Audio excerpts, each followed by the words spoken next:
súkromná stredná odborná škola v Giraltovciach, dávnejšie nazývaná ako Stredné odborné učilište obchodné alebo Združená stredná škola SD Jednota, vznikla 1. septembra 1985. V školskej budove sa nachádza 9 odborných učební, 2 učebne informatiky, zborovňa pre učiteľov, posilňovňa a sauna.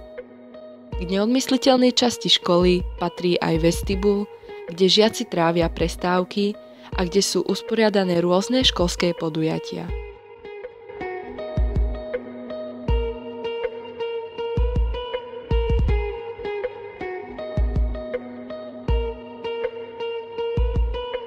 K areálu školy patrí aj športová hala Igora Nováka, kde sa konajú hodiny telesnej a športovej výchovy.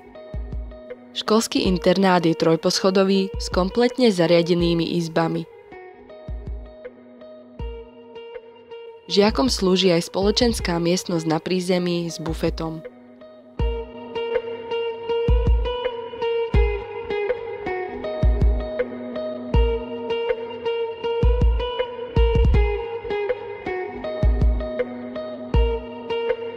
Školská jedáleň zabezpečuje stravovanie pre žiakov a zamestnancov školy. Zároveň tu vykonáva odborný výcvik časť žiakov učebného odboru hostinský.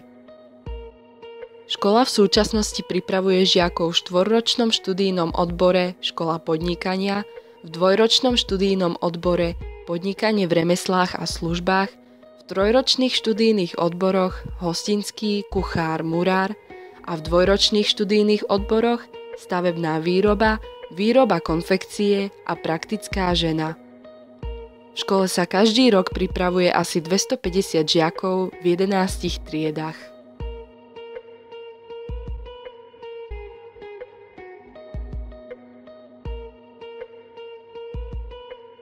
Škola je zapojená do projektu Erasmus Plus s názvom Can you tell me the way to?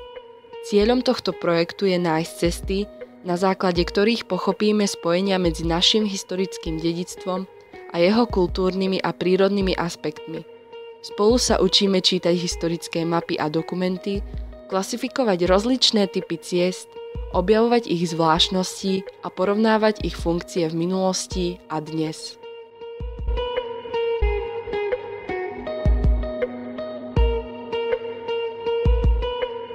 V roku 2016 sa škola umiestnila na 1. mieste z Prešovského kraja v najlepšej odbornej príprave.